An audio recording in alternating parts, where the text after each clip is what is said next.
Бүгін мәжілістегі үкімет сағатында Қазақстан Республикасы еңбек және халықты әлеуметтік қорғау министрі Тамара Дүйсенова Қазақстан Республикасы әлеуметтік кодексі жобасына енгізілетін жаңа параметрлер отбасыларға берілетін мемлекеттік қолдауды кеңейтетінін айтты.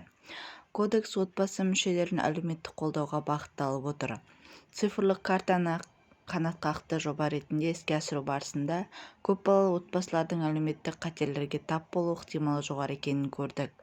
Осы орайда әлеуметтік кодексі жобасында балалы отбасыларды әлеуметтік қолдаудың қолданыстағы біртұтас жүйесін толық сақтау және оның негізгі параметрлерін өзгерту қарастырылды. Нақтылай кететін болсақ, бүгінгі балалы отбасыларды қолдау жүйесі халықаралық стандарттарға сәйкес жүктілік және босану, бала туу, бала күтіміне байланысты төлемдерді көпбалалы аналар және мүгедектігі бар балалар отбасыларға қарасты төлемдерді және табысы аз отбасыларға берілетін атаулы әлеуметтік көмектерді қамтиды, деді Тамара Дүйсенова. Оның айтуынша, кодекс жобасына енгізілетін жаңа параметрлер отбасыларға берілетін мемлекеттік қолдауды кеңейтеді. Мемлекет басшысының тапсырмасы бойынша 18 жасқа дейінгі балаларға берілетін ұлттық қордың инвестициялық кірісінен түскен табыстың 50% көлеміндегі бастапқы капитал қосымша көмек көзі болмақ. Бала күтіміне байланысты төлемдер мерзімі ұзартылатын болады. Көпбалалы аналарға берілетін жәрдемақы мөлшері өседі және олар алтын алқа және күміс алқамен наградталған аналар деген жаңа статуспен қарастырылатын болады.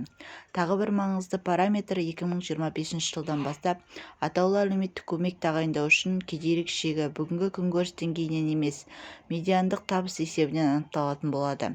Бұл ретте экономикалық ынтымақтастық және даму ұйымы елдерінің тәжірибесі зерделенеді.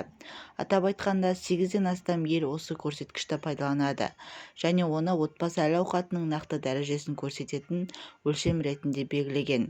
Бүгінде ақш-тағы кедейлік шегі медианалық кірістің 40%-ын құрайды, ал Канадада 50%, Швеция, Норвегия, Дания, Австрия, Германия және Францияда 60%.